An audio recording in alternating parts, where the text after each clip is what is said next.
আল্লাহর হাবিব সাল্লাল্লাহু আলাইহি সাল্লাম যখন ঘর থেকে বেরোতেন তিনি একটা দোয়া পড়তেন। তিনি পড়তেন বিসমিল্লাহি তাওয়াক্কালতু আলাল্লাহ, মানে আল্লাহর নামে আর আল্লাহর উপর তাওয়াক্কুল করে আমি বেরোলাম। এই দোয়াটা আপনারা পড়েন তো নাকি? পড়েন না আপনারা? ছোট্ট দোয়া, মুখস্থ না থাকলে মুখস্থ করে নেবেন।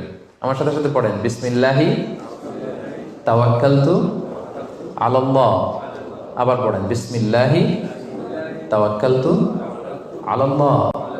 আল্লাহর হাবিব সাল্লাল্লাহু আলাইহি ওয়াসাল্লাম ঘর থেকে বেরোয়ার সময়ও আল্লাহর উপর তাওয়াক্কুল করে বেরোতেন। এরপরে লম্বা করে আরো পড়তেন আল্লাহুম্মা ইন্নী আউযু বিকা আন আযিল্লা আও উযাল্লা আও আযিল্লা আও উযাল্লা আও আযলিমা আও উযলামা আও আজহালা আও ইউজহালা আলাই। মানে হে আল্লাহ, আমি যেন ভ্রষ্ট না হই, কাউকে যেন ভ্রষ্ট না করি।